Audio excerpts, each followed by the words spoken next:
Editing floor plans. Note, this video is supplementary in nature to the existing training provided on the Carier Learning Portal for SVGs. All of the information presented here presumes you have already watched and are familiar with what is presented there. Let's go ahead and take a look at how to get there just in case you forgot. The first thing you're going to do is go ahead and open up your web browser. Then you're going to go to the ALC partner community and log in. Once you're logged in, you're going to go ahead and go to training. And then you're going to go to the Carier University dashboard. And once you're here, you're just going to search for SVG. You're going to select View Builder SVG Floorplans. If you're not enrolled, go ahead and make sure you enroll and then go to course. And here are the videos that you should review first, particularly the videos on Illustrator at the top of the list. So instead of drawing your zones on the project in Bluebeam and Visio or on paper and sending it to the graphics department, you may decide to do it in Illustrator. Some of the reasons you may want to do this is so that you can draw the zone at the same time you make the assignment in the Geotree. You know, you see the HVAC ductwork, you draw the zone, you assign it. If there's any blank space between the zones, you may look back at the ductwork drawing at the same time and see you missed a diffuser on a unit or something, and you can edit it in real time while it's still fresh in your mind. When you get your floor plans from the graphics department, they'll run a script called Zones from Dividers. Now, what this does is it takes any area in the drawing that's completely surrounded by zone walls, and it will create a programmable object. So you see here, there's breaks in the walls. This is a zone. Each one of these little rooms is a zone. Anything that's encapsulated by zone walls will get its own programmable object. Several layers can contain programmable objects. They include floors, areas, VAVs, equipment boxes, and zones. Let's go ahead and take a look at a breakdown of what a programmable object is. So within the zones layer, we have a programmable object, and what it is called is ProgOb. The ProgOb name lets the add-in scripts know that it's able to make an assignment to it from the Geotree. Once that assignment is made, the name changes to the actual reference name that is present to the Geotree object. Labels. Labels are a sublayer group within the programmable object. They may contain a sublayer path. There will also be a text sublayer with the default text label within the layer labels subgroup. Once you make an assignment in the Geotree, that will actually change to the text of the Geotree. So if for some reason we didn't have enough space within this room in order to have the label, we would just drag it outside, change the fill in the properties from black to white, then making sure that we have that particular programmable objects layer selected, we use the pen tool by pressing P or selecting the pen tool. And we can go ahead here and start off with the pen tool. If we hold down the shift key, we can draw a straight line and make two selections to create a line. You can select A, the direct selection tool, to exit out of the line tool. And then you want to select your fill and stroke swap button to go ahead and make that a white line. So we've covered how the zones we receive are created by running the script Zones from Dividers. But what about when we need to edit them? If we look here, we can see that this area right here is encapsulated and it contains two zones. But if we go ahead and take a look at the floor plans, we can see that E111 is actually serving both of these zones. Before we make any edits, we should lock any layers other than those we would like to modify. In this case, we're modifying zones, so we should lock all the other layers in the document. We do this because we'll be modifying paths with the pen tool within the zones group, We don't want to accidentally jump onto another layer and edit that. Now, if your document is really busy, you may even want to hide other layers such as equipment boxes, VAVs, etc. This document isn't, but if we go ahead and take a look at another drawing that I have open, we can see there's just a lot going on here. And before we want to edit anything here, what you would want to do is you would just want to make all of the other doors, windows, maybe not the exterior walls, equipment boxes, sensors, miscellaneous columns. You would just want to hide all these before you start making any edits. Now, when it comes to editing zones, you have two options. You can either 1, delete the existing zone and redraw it, or 2, modify the path of the existing zone. Let's go ahead and take a look at how we delete the existing zone and redraw it. The first thing we're going to do is go ahead and select the zone in the drawing. You can select it here and it should pop up as highlighted within the zones panel.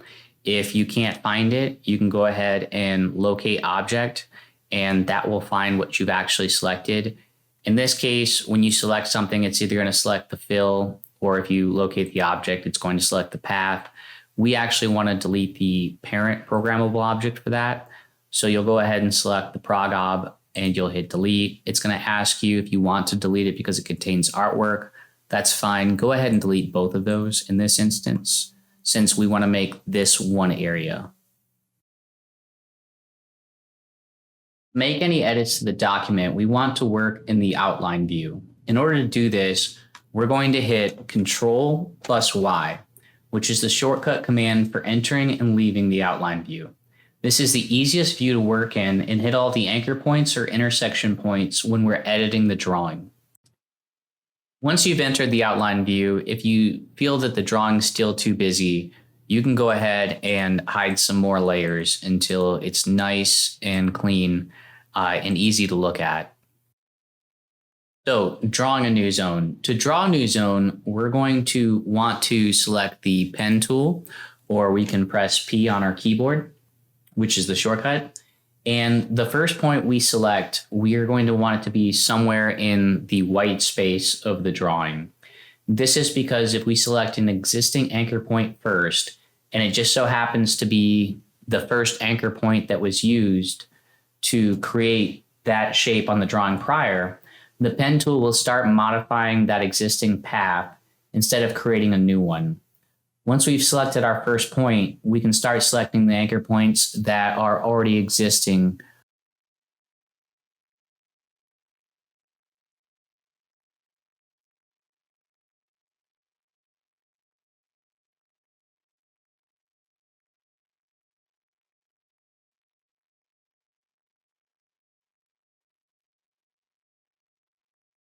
Now, once the path is complete, we can just use the direct selection tool or press A, which is the shortcut. And we can go ahead and move that starting point back to where we want it. Once we've exited the outline view, we want to go ahead and select zones from selection. And that's going to create a zone for us. And then we can just go ahead and make that assignment within the Geotree, and you're all set. The other option we have is to modify an existing zone. In this case, we're going to combine these two zones. And in order to do that, this extra zone over here that we don't want, we're going to go ahead and Alt and click the programmable object to select everything that's within it. And we'll just go ahead and delete that layer. Once we've deleted the extra zone, we're going to go ahead and enter the outline view again. We're going to select the direct selection tool or press A on our keyboard. And we're going to select that existing path. Make sure that we're on the right path. And once we've got that, we can go ahead and move it over. That with the bottom one as well.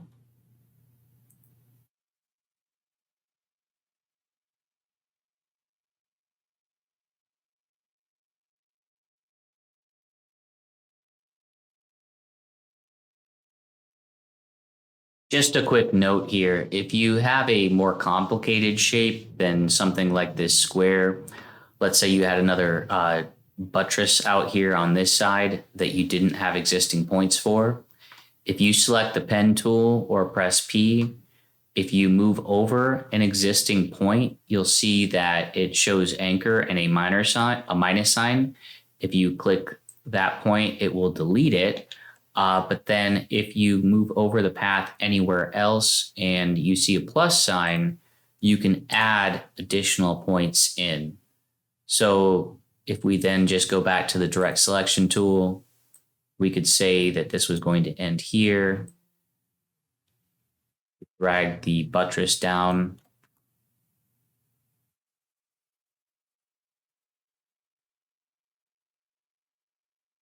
Drag it over. And maybe add in one more point.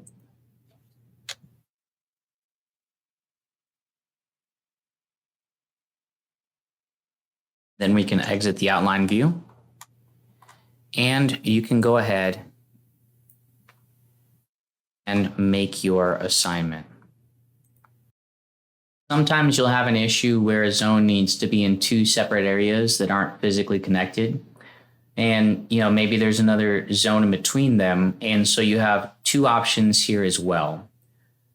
For example, let's say that this zone right here and this zone were actually served by the same equipment, but these intermediate zones right here were not. The first option you're going to have is to copy the path of one of the zones into the fill sublayer of the other zone. So if we just go ahead and select this second zone and Alt click while we select the path and then hit Control X to cut that path, then select the first zone that we also want associated with, make sure we are on the fill layer, and then hit Control plus Shift plus V to copy that in there. Then if you Alt click that programmable object, you can see that it contains both of those areas. If we switch over and make an assignment,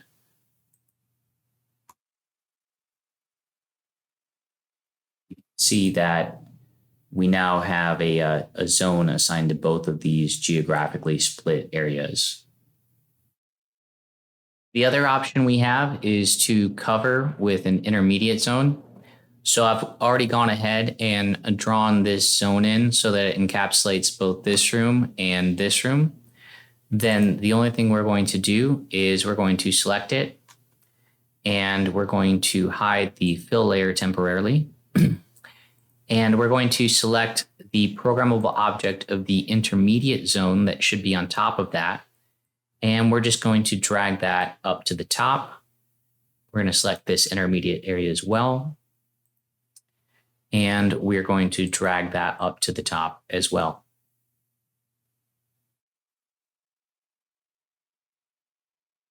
Once we've done that, we can go ahead and unhide that area for the fill layer. And we can see that now both of these areas are selectable, but we can still make zone assignments on the zone that's in between.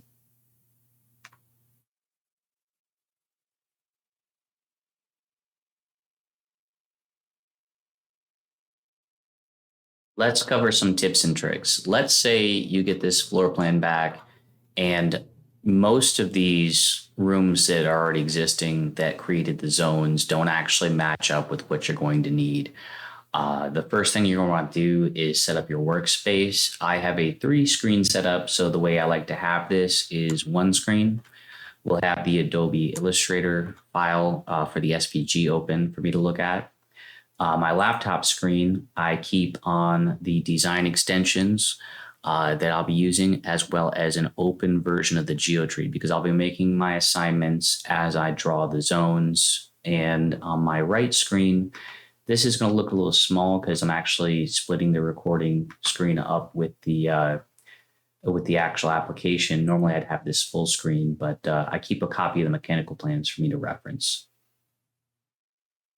So the first thing that I do if I need to redo all this is I just go ahead and delete all the existing zones. So you expand the zones, click the first zone that's within, scroll down to the bottom,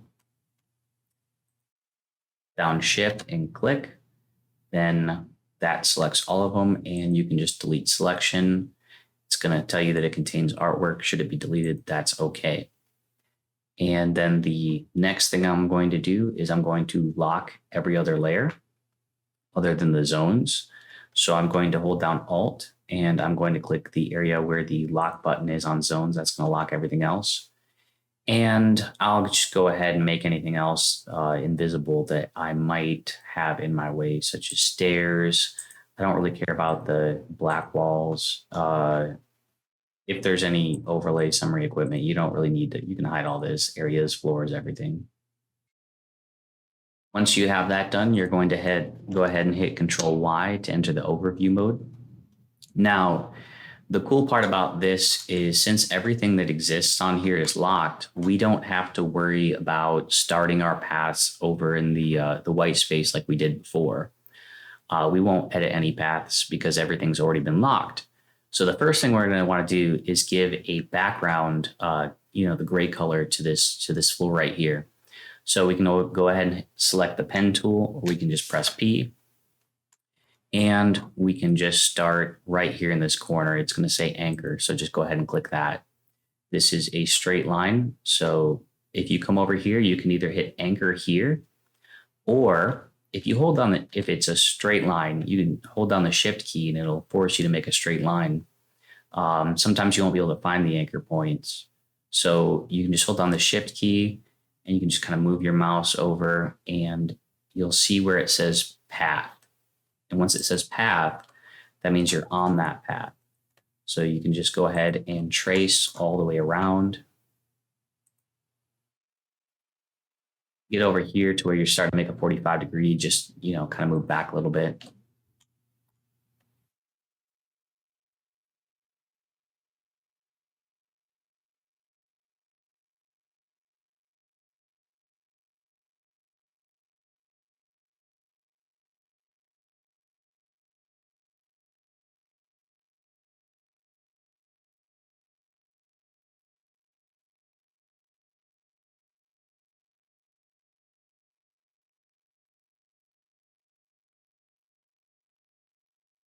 Every time I'm rounding a corner, I'm just holding down the shift key and I'm selecting the path.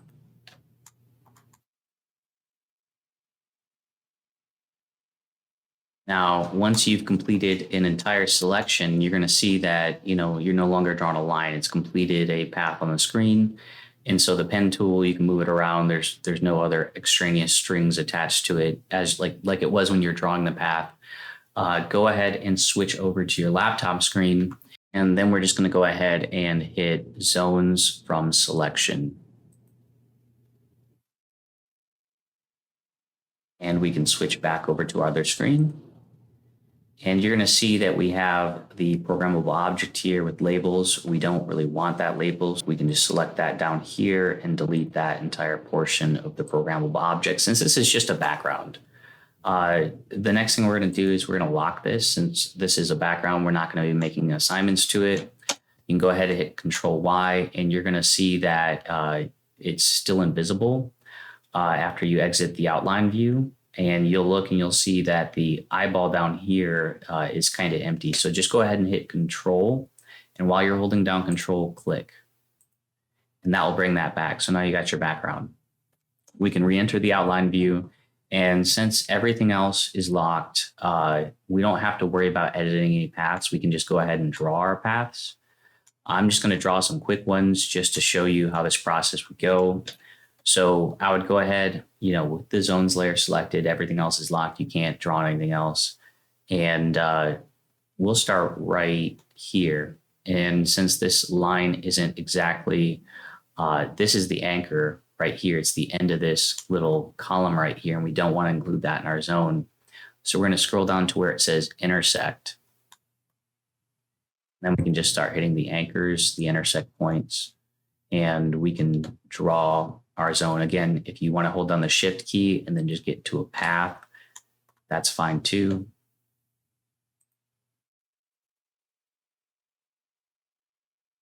And we'll just, we'll say that, you know, this path ends right about here. Doesn't have to be perfect because we can always edit it later.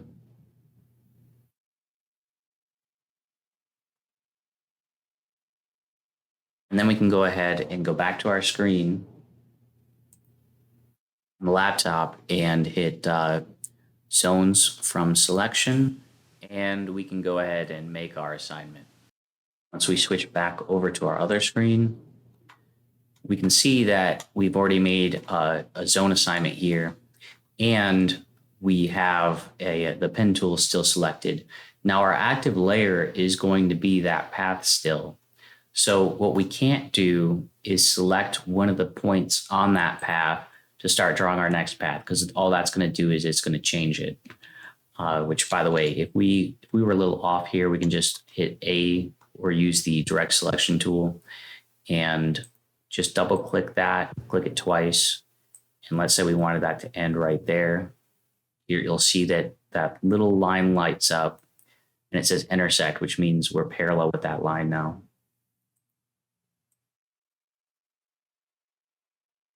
Made a little mistake while you're drawing it. You just edit it like that after you've done the assignment.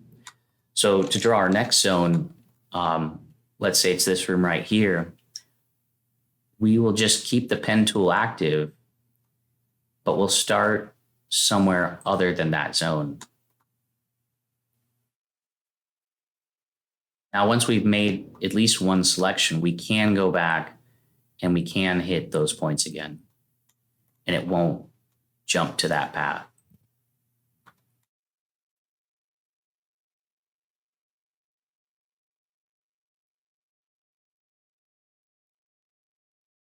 Zones from selection, make an assignment, switch back.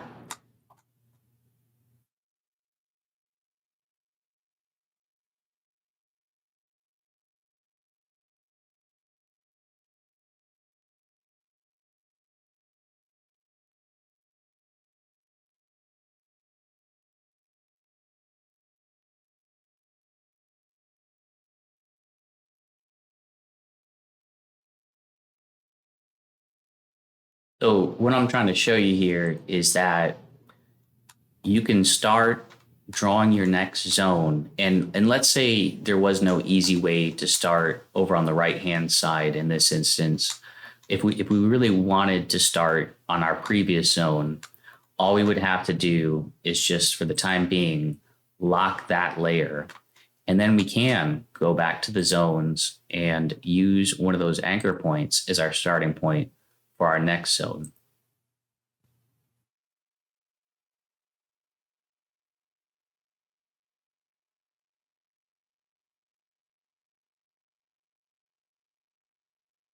Now, if we are going to go ahead and, you know, just start on the other side, one of the things I want you to notice is that as we're drawing this path, we're still in the path in the fill layer for the previous zone that we just assigned. And that's fine. That's okay. Once you hit the zones from selection button, it will recognize that the active path is going to be a new zone, and it will pull that out. So if we go back, once we did that and hit zone selection, it moved the path that we were drawing down here into this new zone programmable object up here. Now, if you decide that you do want to lock it and start adjacent to it, then you're going to see this little pencil with a crossed off a no sign. You can't draw on a layer that's locked. So then you just have to select the zones layer right here first, and then you can go ahead and use the previous zone to start drawing your new zone.